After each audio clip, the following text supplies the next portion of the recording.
All right, I guess March 4th doesn't need Aljamain Sterling anymore. Looks like John Jones might be coming back. Did you hear? Yeah, I heard. I heard the T-Mobile Center's in a lot of trouble. That's what I heard. All right, so I don't even know where to begin. I guess with you, I kind of would like to begin with Francis Ngannou, who I believe is the scariest power puncher in UFC history. People oftentimes ask me the most scared I've ever been sitting octagon side. I thought Ngannou had killed Alistair Overeem. I thought he had popped his head off his body or broken his neck or whatever. I guess I'll start there. It looks like the UFC's undisputed heavyweight champion has been released / freed from his contract. That's big news.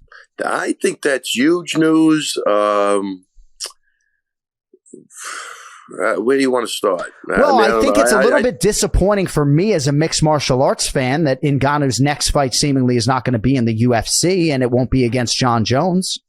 Right. No, I'm with you 100%. I mean, we don't know what the negotiation deals were. Dana's saying he was going to make the most money of any heavyweight, but what does that even mean? I mean, I don't know. I mean, everybody's complaining about fighter pay, but to lose your heavyweight champ, I don't think is a good look. Especially if the guy goes out and makes a killing, right? Because then everybody's going to want to do that, right? Everybody will jump on that bandwagon. So I understand Kenny Florian has a nice smile. He's a very good analyst, but it's like Jake Paul. And I mean, it's like what is the attraction? Is it Ken Flo? Jesus. Yeah. Go ahead, Kenny. Jump in. Get me started on this. Francis Ngannou, we're waiting for you. Come on up. The water's great. The water's great.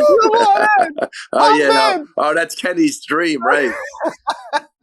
Ken Flo, and incidentally, exponentially more excited about the Francis Ngannou news than the Jake Paul news, if I could say that. Yeah. All right, where do you think Francis ends up? Well, here's the thing: if he fights Tyson Fury in a singular boxing match, however it goes, right? And whatever the betting line is, that's not the point, right?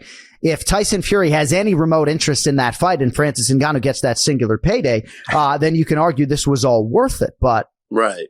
If not, I mean, what does he do? Go into the PFL for $1 million and win that? They have to bump that, Ken. You got to tell those guys they got to bump it to like $8 million. Something tells me he'd make more than that. Yeah. I mean, he would. Yeah, or hey, maybe he goes and fights Tyson Fury. One fight, he makes 40-50 million. He's like, take it easy, guys. That was nice seeing you. It was weird when I heard it yesterday. It is a weird thought, but a very weird thought. But I was like, this is like what I have, not a problem with the PI, but it was from the beginning, like with all of that stuff. Maybe they know how bad that knee surgery was. Maybe they got the inside track now and they know, what? He's probably only got one fight. Maybe he re-injures that. It's a bad injury. I don't know why, but I don't see how you let that guy go. He couldn't have been asking for, that much money where, the company is making money and you let a guy like that go who's really just about in the prime of viewership for everybody. So that, I don't know if that just hit me like yesterday when they announced it. It's like, and then I think Dana said something like, I think he doesn't want to take a risk or, so wow, that's where it gets tricky to me, right? Where that everybody has the information, right? I hadn't thought about that angle at all, right? The UFC PI essentially funded by the promotion with all of this intimate injury knowledge. Now, in the NFL right now, you have Baltimore Ravens quarterback Lamar Jackson, who is not playing due to a knee injury. And he is eligible for a massive contract, and candidly, I hope somehow the New England Patriots find a way to get the guy, right? But he can be contractually controlled by the franchise. He is sitting out right now. They can franchise tag him, but obviously they are acutely aware of the medicals. Lamar is as well, but it's interesting. I hadn't necessarily thought about that angle. I don't know, man. It's disappointing for me regardless.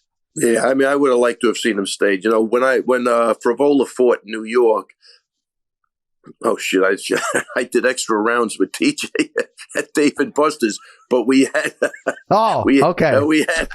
we had Francis on. He's a sweet guy, man. He's a really well-spoken, nice, humble guy. I hate as long as he's not hitting you. As long as he's not hitting you. Yeah, right. So you had Francis Ngannou on extra rounds at Dave & Buster's. Is that what you're saying? You interviewed him when you were on extra rounds? So wait, hold on a second. Let me just yes. Okay. That would be correct. All right. But, so there's two options for Francis I'm going to go with.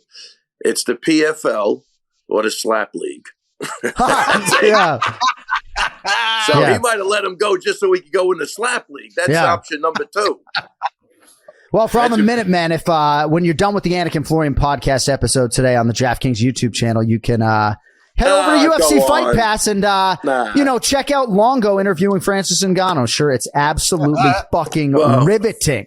And TJ DeSantis. Don't leave TJ out. TJ really was the star of the show. All right, so Jon Jones versus Ciryl Gane. Who do you think is the betting favorite right now, or do you already know? I don't know. I would say Ciryl Gane's the betting favorite.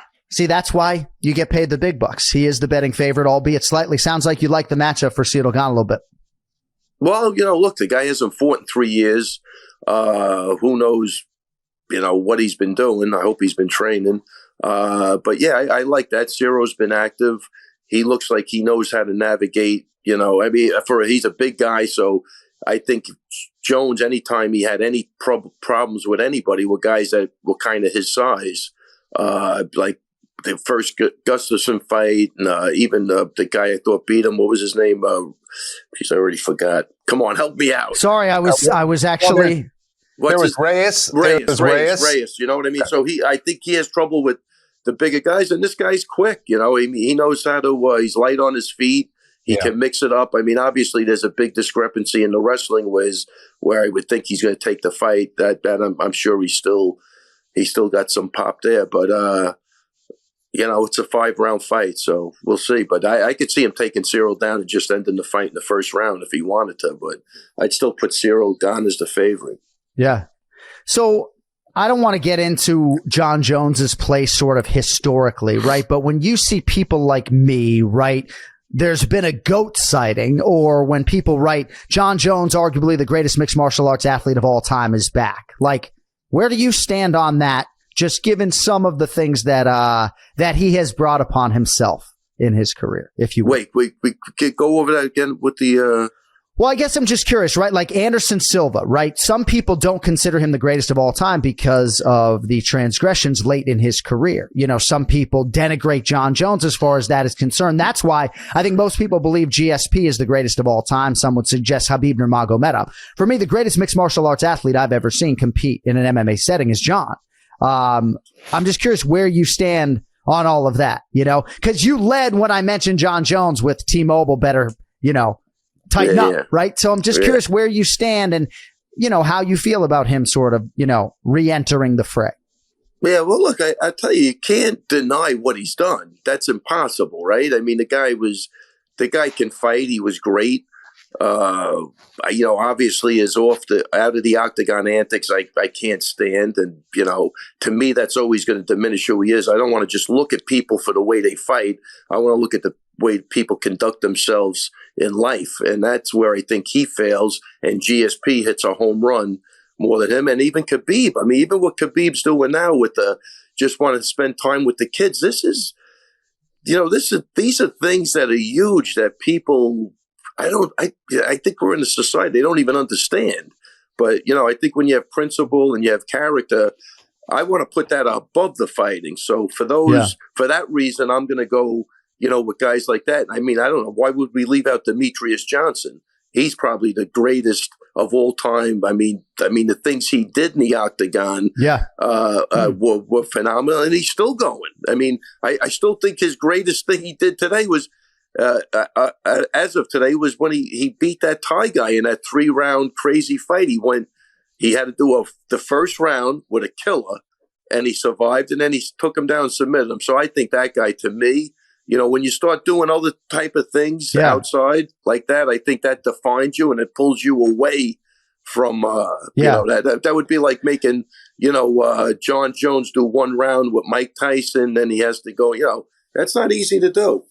No, it's a tremendous oversight by me. I wasn't trying to be inexclusive or exclusive. But you're too small for me to be the GOAT. 120, you're bigger man to be the greatest of all time, at least for me.